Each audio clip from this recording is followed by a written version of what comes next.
Hi, I'm Ethan. At my brother's wedding, he mocked me as the family failure in front of 200 guests. Even my mother laughed.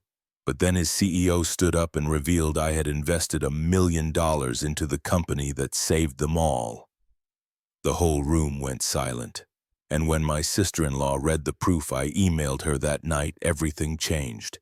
They used to dismiss me, but the truth, they built their futures on the ideas they stole from me. The envelope came on a Wednesday, nestled between a stack of credit card offers and a flyer for gutter cleaning. I knew the handwriting immediately. Connor's fiancée had that kind of perfect cursive that belonged on wedding invitations and holiday cards. I stared at it for a moment, debating whether to open it right away or pretend I never saw it. I opened it. White cardstock, embossed lettering, gold foil, of course. Connor always did like appearances. The Morrow family joyfully invites you to celebrate the marriage of Connor James Morrow and Madison Lee Bennett. It was happening, the wedding, and I was invited. I hadn't spoken to Connor in almost 3 years. We weren't estranged in the dramatic sense, more like gradually edited out of each other's lives. Fewer calls, fewer birthdays acknowledged, and then none at all. When we were younger, we used to share bunk beds and Nintendo cartridges. Somewhere along the way, that turned into polite nods across family dinners and conversations that felt like job interviews. That night, I poured a glass of bourbon and sat with the invitation in my lap. My phone buzzed. It was a message from Mom. "Please come. It would mean a lot to the family. Keep things civil for once." There was a familiar ache in my chest, one I hadn't felt since the last Christmas I showed up and was treated like the distant cousin who nobody knew what to say to. I typed a reply, deleted it, then finally wrote, "I'll think about it." I didn't sleep much that night. My mind kept circling the same question. Why was I even considering this? Connor never backed me when I needed him. When I launched my startup, he laughed and said, "You're wasting your time, Ethan. You're not built for that." When I lost that first round of funding, nobody called, not even Mom. And yet here I was contemplating flying across the country for a man who once told his friends I was the artistic phase of our family.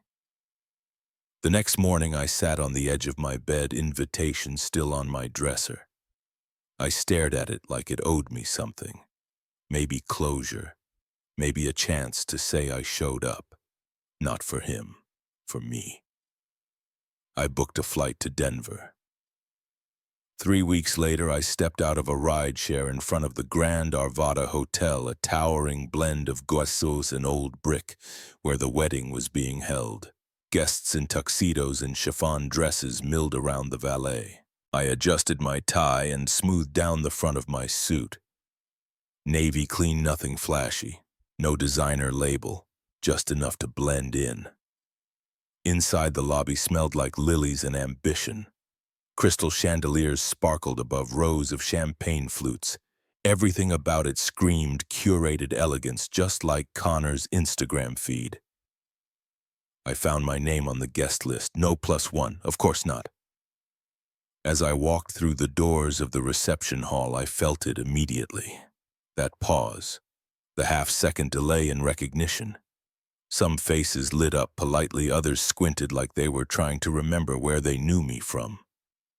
I gave a nod to my Aunt Linda, who whispered something to the woman next to her.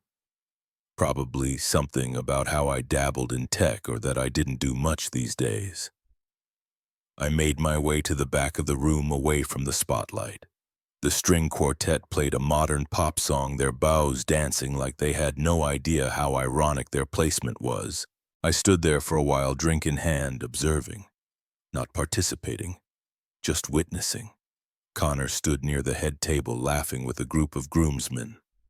He looked like every version of success our family ever approved of. Clean-cut, confident, corporate. Mom appeared beside him, adjusting his boutonniere. She wore deep blue, her favorite color for important events. When she spotted me across the room, her smile faltered for a second before she recovered and waved me over with a tight nod. I didn't move. Instead, I watched. The room buzzed with the kind of energy that comes from knowing exactly what role you play. Everyone here had a place, a label, and me, I was the anomaly. The brother with potential turned into the brother who made them uncomfortable. Maybe that was exactly why I had to be here. I sipped my drink and let the ice clink quietly against the glass. Let the night begin. 10 years ago, I thought I had something. Not just an idea, but a vision. A way to reimagine financial analytics using behavioral data modeling. It was bold, maybe too early for its time, but it was mine. I spent 6 months building the prototype, skipping dinners, ignoring texts, surviving on gas station coffee. And the kind of stubborn hope only someone in their 20s can afford. I called it QuantaView. The plan was simple: apply for a business development loan, pitch it at the Denver Innovation Fund, and bootstrap from there. I had a presentation, a brand deck, user case studies, even a university professor who agreed to vouch for the algorithm. All I needed was the bank's approval. I remember that day like it was baked into my spine. I wore the only suit I had, navy, slightly tight at the shoulders. Dad drove me to the bank, said he wanted to be supportive. He sat in the lobby while I made my pitch. The meeting went well. Questions were sharp but fair. I thought I had it. Until 2 days later, I got a call. Loan denied. No explanation beyond concerns raised by a family member. I confronted Dad. He didn't flinch. "Ethan, I'm not letting you ruin yourself chasing a fantasy. That tech stuff is unstable. You're too emotional for the pressure. I saved you from something you weren't ready for." I stood there, stunned, fingers numb, mouth dry. He didn't even look guilty. He looked certain. What I didn't know until later was that he had gone behind my back.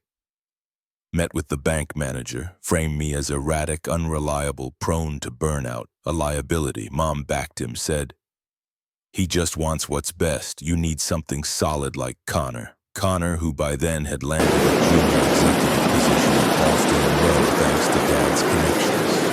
Connor, who never had to ask twice for support. And me, I shelved QuantaView. I packed it into a thumb drive and shoved it into the back of my desk drawer. I stopped talking about ideas around the dinner table. I stopped talking at all. I remember the exact moment Mom broke what little hope I had left. I came home for Easter, and over coffee I tried to show her my pitch deck. Told her I'd updated the models, found new applications. She didn't even glance at it, just said, "I'm a little overwhelmed, Ethan. Can we not do this right now?" Right now turned into never. Connor got applause, I got silence. That was the year I stopped inviting them into my world. The year I learned sometimes the people who love you most are the first to limit you. Back in the ballroom, I blinked, shaken from the memory. A waiter passed by with a tray of champagne. I grabbed one more for something to hold than to drink. Across the room, Connor was laughing with Madison, her hand resting delicately on his arm. They looked perfect, exactly how they always imagined things would go. I took a long sip and reminded myself I didn't come here for them. I came to remember who I used to be, and maybe to show them he never really left. The ballroom smelled like money and floral arrangements. Crisp white linen, gold cutlery, centerpieces so tall you had to crane your neck to see the person across. A string quartet played something classical that had been rearranged to sound modern, but mostly it just sounded expensive. I stood near the back, drink in hand, eyes scanning the room like I was reading an old textbook I had once memorized. Familiar faces passed in and out of focus. Cousins I hadn't seen in years, now bulkier, glossier, more sure of themselves. Uncles with receding hairlines and booming voices. Aunts with tight smiles and louder whispers. No one asked where I'd been. No one asked what I'd done. They asked safe questions. Where are you living these days, Ethan? Are you still into that startup stuff? Oh, you work remote. How modern. They nodded like they understood, but their eyes drifted the second the conversation stalled. I was filler between canapes. Connor looked at home. He always did. He wore his tux like a uniform shoulders back. Smile dialed in at 70% charm. Madison beside him was radiant in that magazine-perfect way, all lace and symmetry. Her laugh floated effortlessly above the din. Dinner came and went. I barely touched the food. Every course felt like a choreographed reminder of how far removed I was from this world. Then the glasses chimed. Connor stood, fork to champagne flute wide grin. The room quieted. Thank you all for being here, he began, voice warm, practiced. Especially those who traveled far. Family means everything to us. It's the backbone of who we are. Madison looked up at him like he had hung the stars. And speaking of family, he continued, shifting his gaze. I want to give a special shout out to my big brother, Ethan. Every head turned. I felt the heat crawl up my neck. He chuckled. Ethan has always marched to the beat of his own drum. One day it's crypto, the next it's behavioral finance. And somewhere in there I think he almost built a robot that trades stocks based on moon phases. Laughter.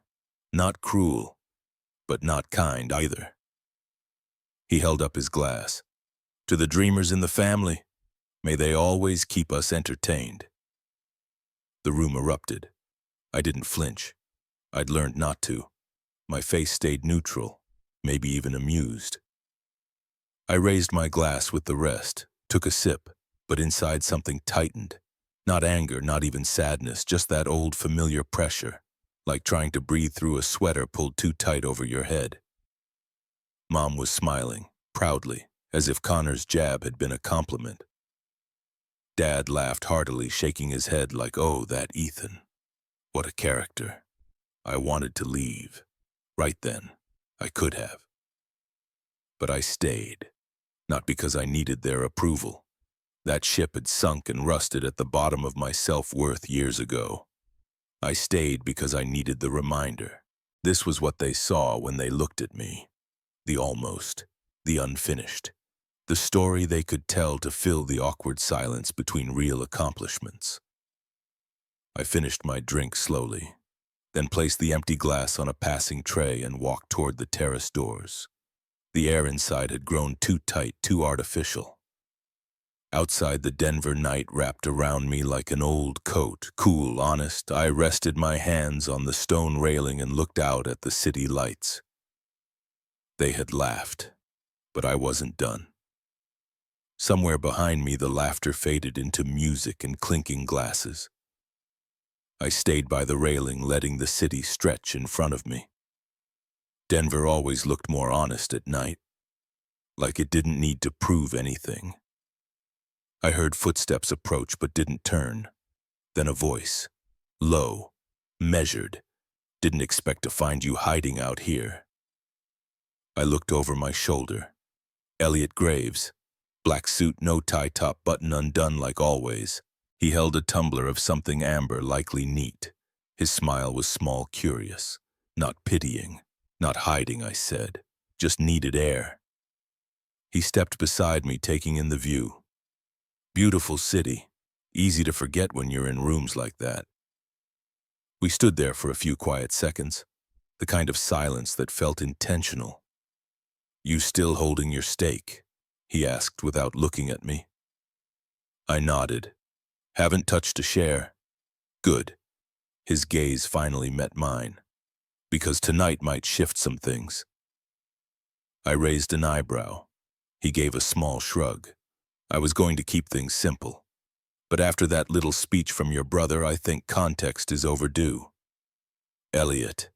I warned, though I wasn't sure what I was warning against. He held up a hand. Relax, I'm not planning a TED Talk, just a few words. You mind? I shook my head slowly. Honestly, I had no idea what he was planning, but something in his tone, calm and absolute, made me step back and let it play. He turned to go but paused, glancing over his shoulder. You know, I've worked with all kinds of investors. Most chase visibility, some chase control, but a rare few. They invest because they believe. Before the crowd, before the noise. You're one of those. I haven't forgotten. He walked away then, but his words hung in the air, pressing into me like heat. I stayed out there, gripping the edge of the stone balustrade. The noise inside seemed duller now, like it belonged to a different world. When I finally stepped back into the ballroom, the atmosphere had shifted. Not visibly, not yet, but something in the energy felt taut, like a storm waiting for its cue. Connor was mid-conversation at the center table, laughing too loudly. Diane stood close to him, her hand on his back, nodding at whatever he said. Neither of them noticed me, but someone did. Madison. She caught my eye from across the room and offered a polite nod. Not warm, not cold, just measured, like she sensed something brewing too. I made my way to the bar. The bartender remembered my earlier drink and poured another without asking. I sipped slowly, scanning the crowd. Elliot was nowhere to be seen. Then just as I set my glass down, the room dimmed slightly. A soft chime echoed through the speakers, drawing everyone's attention toward the stage. A few heads turned curious.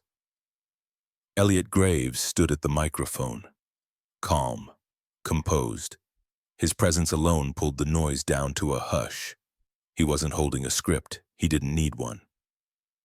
If I could just have a moment, he began, his voice carrying clear across the hall. I didn't expect to speak tonight, I really didn't. But after hearing such touching words about family, I thought it only fitting to share something of my own. I felt my throat tighten. He continued. Most of you know me as the CEO of Altara. Some of you work with me. Some know me only through headlines or boardrooms. But what many don't know is how Altara survived its toughest year.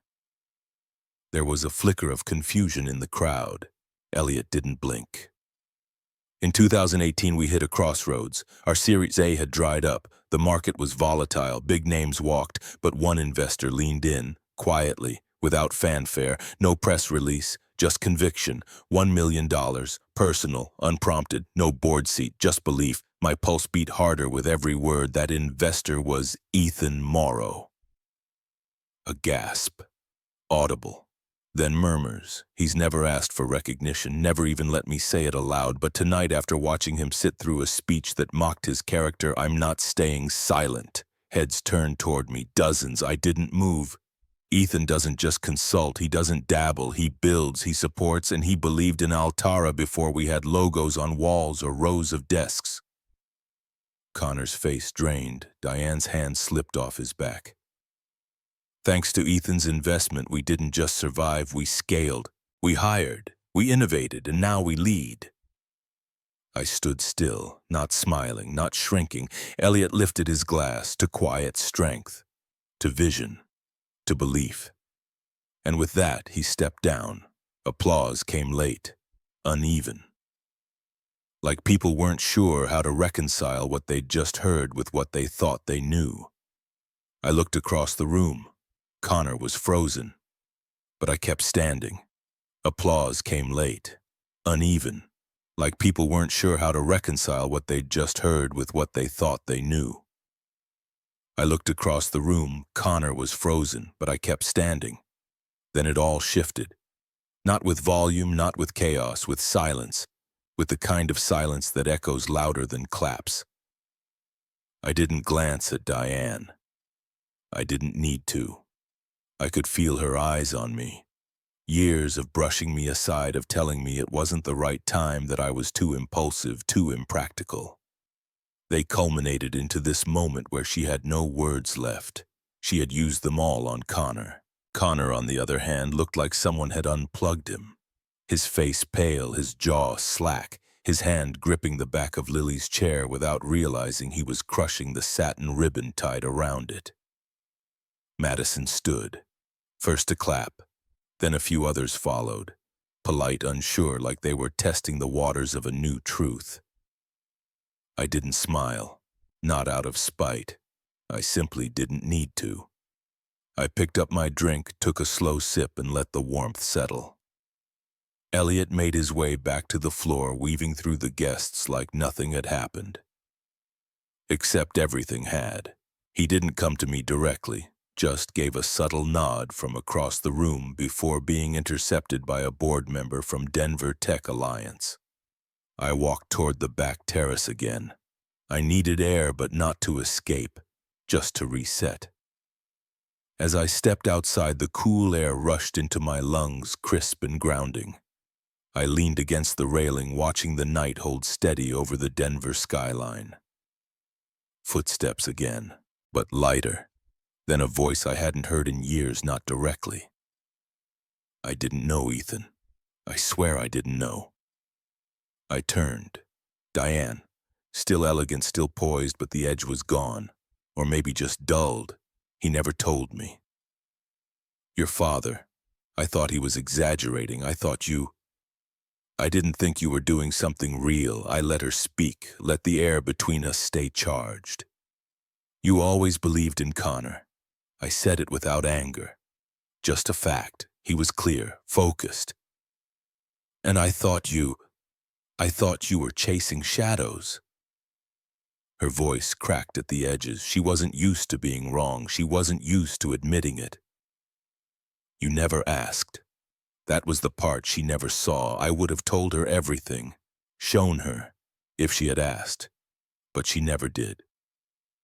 Diane stepped closer.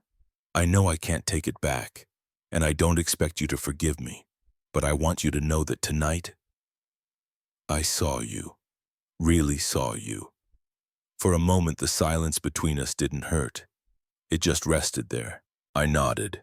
That was all I could offer, all I needed to.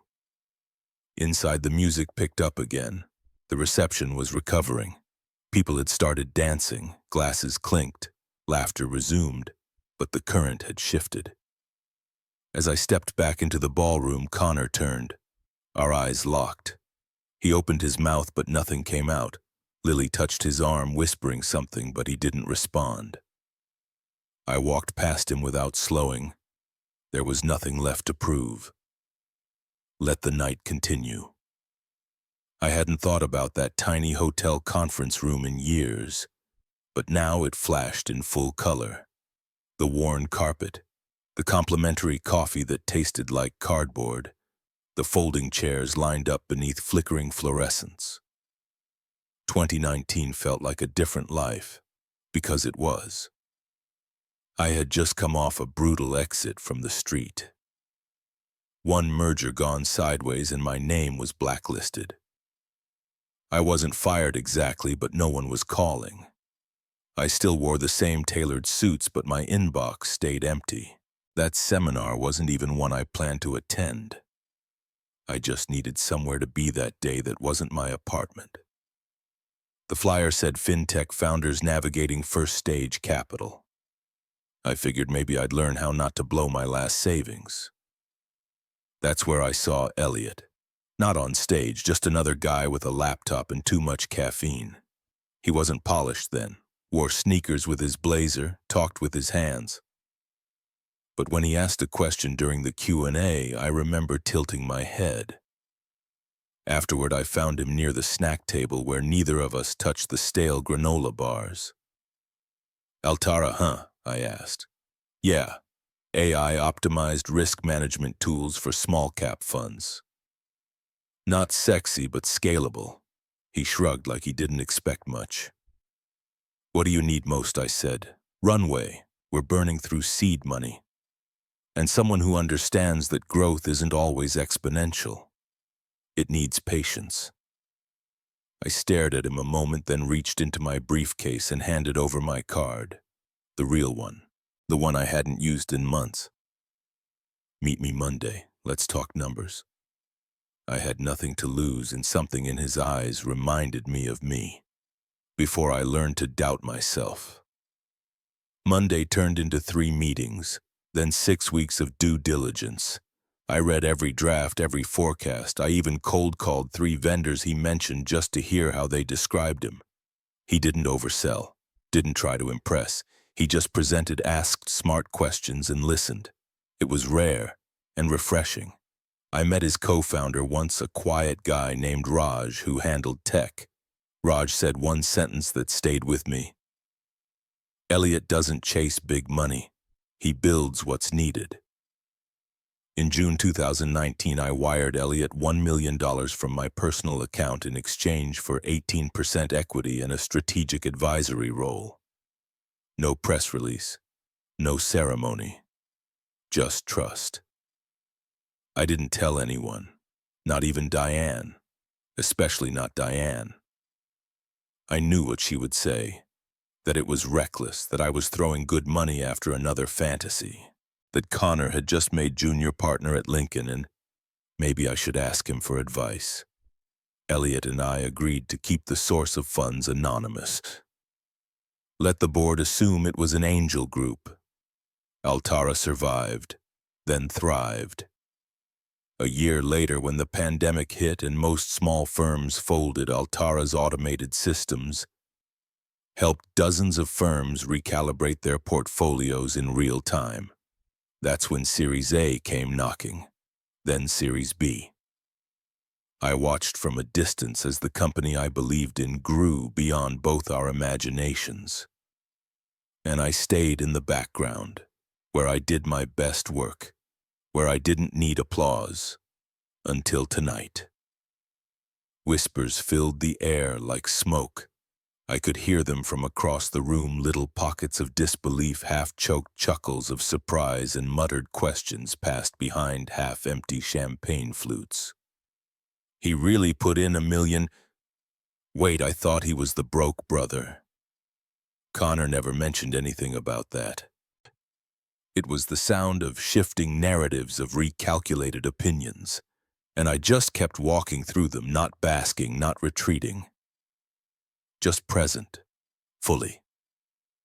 One of Connor's colleagues, a tall guy named Mason from marketing, approached with an extended hand and a sheepish grin.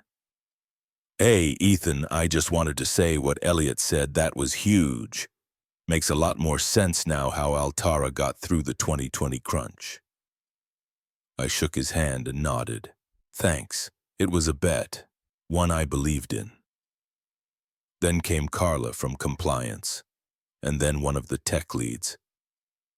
Each small interaction chipped away at the old image they'd had of me, the invisible brother, the dreamer, the one who never quite figured it out. Somewhere behind me, I could feel Diane trying to navigate through the guests, her voice calling my name, hushed but urgent. I turned before she could reach me and moved to the bar.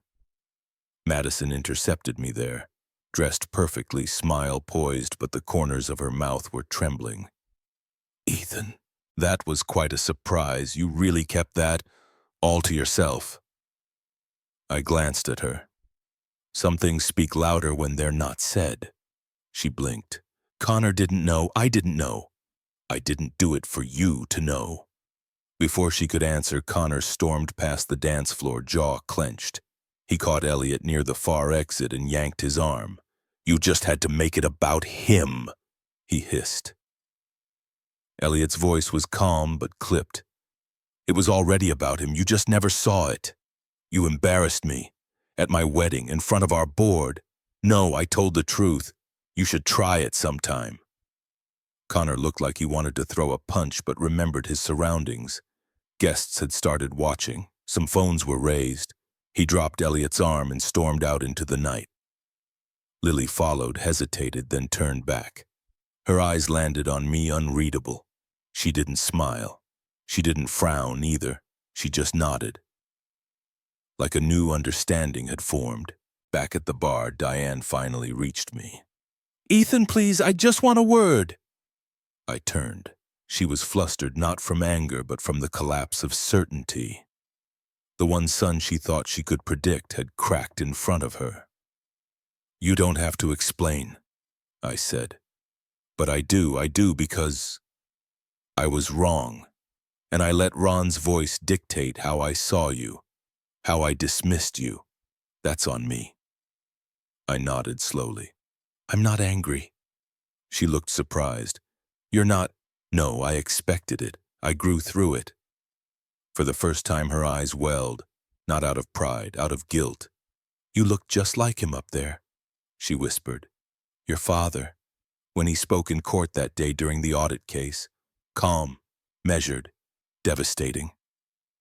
He wouldn't have invested in Altara. She shook her head. No, but he would have respected that you did. The room around us was still buzzing, not with music now, but with new dynamics. People had rearranged their assumptions. I wasn't the black sheep anymore. I was the quiet storm they never saw coming. Elliot joined me again, holding a new drink. That went better than expected, he said, glancing toward the crowd. You said you'd say a few words. That was more like a detonation. He chuckled. Had to level the playing field. You deserved that. Connor's pissed. He'll get over it, or he won't. Either way, he now knows who was holding the net. I sipped.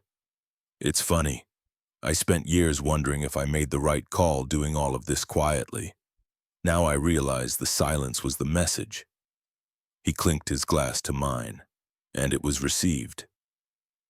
Later in the night, as the dance floor filled again and the clinking of glasses became white noise, I sat near the back alone, watching, absorbing. The tide had shifted, not in anger, not in vengeance.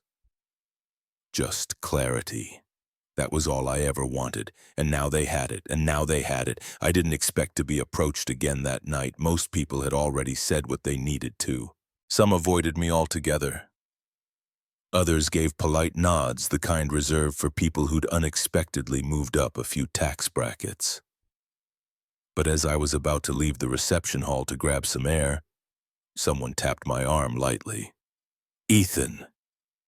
I turned. The woman was in her early 30s, short black hair, stylish glasses, and the kind of confidence you earn from asking uncomfortable questions for a living. Amelia Tran, I run Fiscal Truth. It's a finance and tech blog. I recognized the name. Her site had a solid following, known for dissecting startups and calling out inflated valuations. Sharp, fair, sometimes brutal. Didn't expect you here, I said. She smiled. My fiancé works with Lily. I almost didn't come. Then Elliot started talking and I recognized your name, and something clicked. She pulled out her phone, tapped a few times, and showed me a PDF preview. It was an internal Altara document from 2020, an early white paper outlining their adaptive risk matrix system. You've seen this before, right? She asked. I froze, because I had. But not through Altara. I had written the prototype model for that framework years before, part of a speculative strategy paper I'd shared during a closed-door workshop back in 2017. It was never published, just 12 printed copies handed out to a group of professionals I thought I could trust. That algorithmic segmentation, she continued, the weighted adjustment logic, that's your style. I've followed your thinking. It stood out. I nodded slowly. It was mine. At least it started that way. Amelia looked at me carefully. So how did it end up in Altara's ecosystem? I sighed. Connor.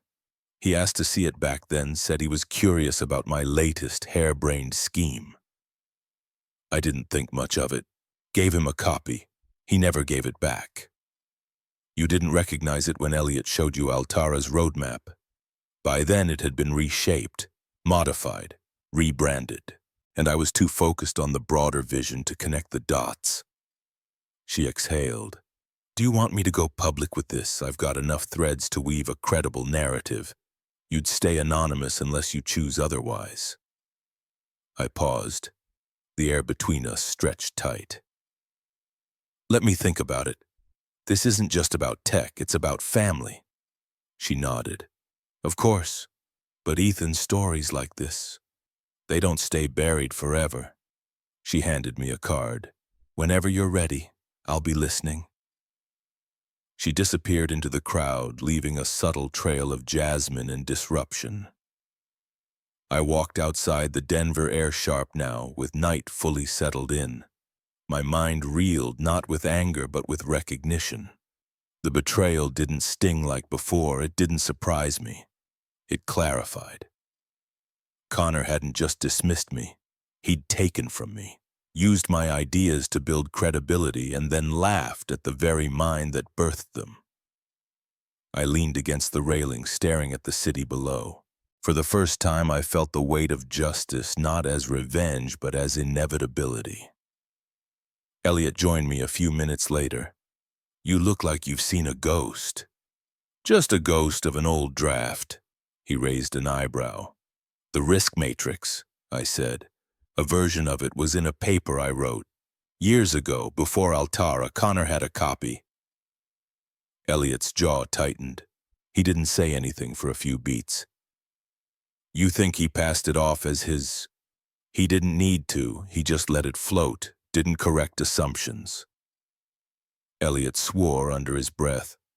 "That explains a lot. Some board members assumed the system was partially his idea. I never pushed back because, well, I didn't know." "Neither did I, until 5 minutes ago." We stood there letting the cold speak for us.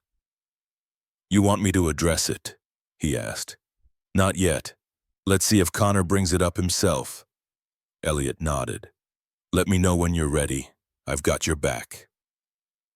I stayed on the balcony long after he left. Denver's lights blinked below, steady and unmoved. Just like the truth. Patient. Waiting. And now closer to the surface than ever. I stepped down from the balcony, my feet crunching lightly over the gravel path that led through the garden behind the reception hall. The air was cooler there, fresher, smelling faintly of pine and late summer gristine. The laughter and music had softened behind the glass doors, muffled like a memory. I was ready to leave, ready to disappear into the night with the peace I hadn't known I needed. "Ethan?" Her voice was soft, hesitant. I turned and saw my mother standing under a maple tree, her shawl wrapped tightly around her shoulders. She looked smaller than I remembered. Or maybe I had just finally grown out of needing her approval.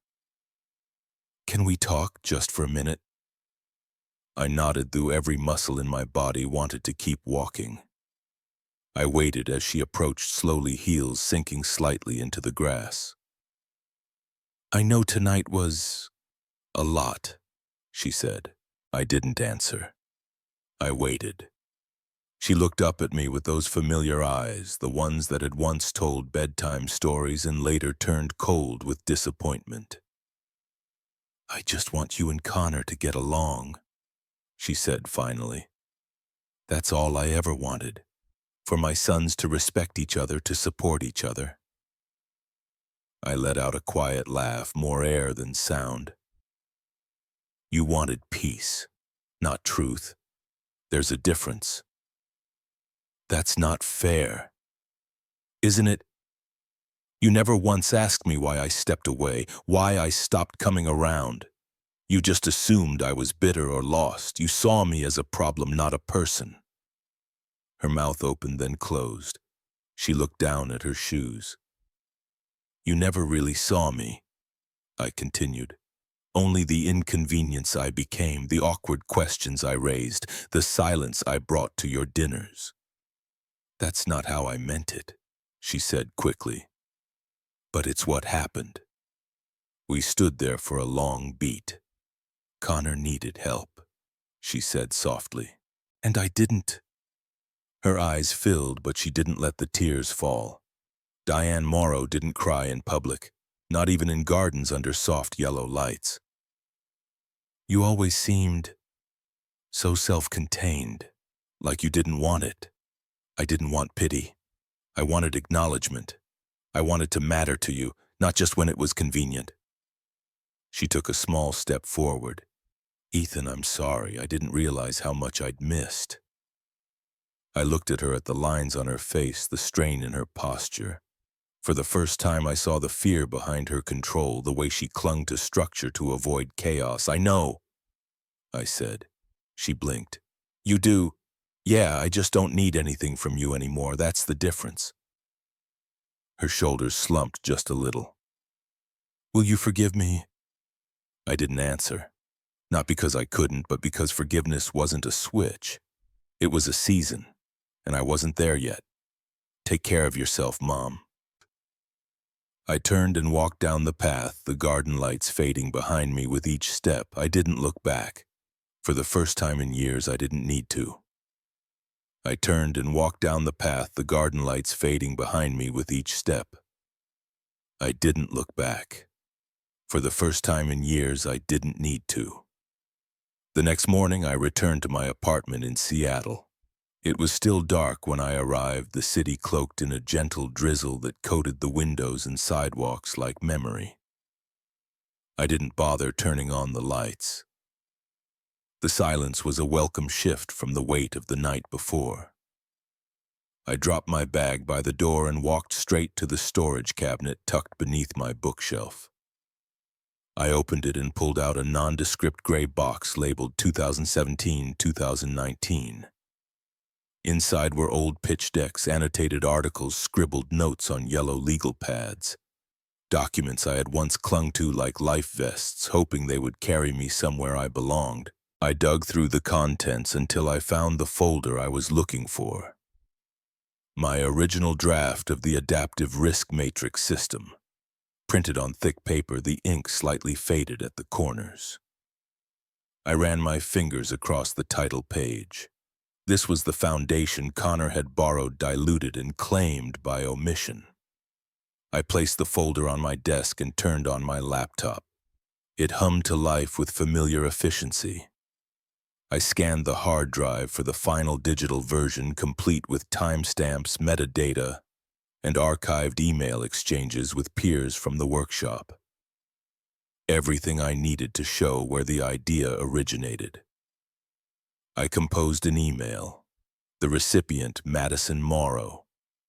She had always struck me as perceptive, thoughtful in the few times we'd met before the wedding. And after witnessing how shaken she looked following Elliot's speech, I had a feeling she wasn't just rethinking her view of me. Subject: something you should know. Attached: risk matrix strategy, E. Morrow, 2017.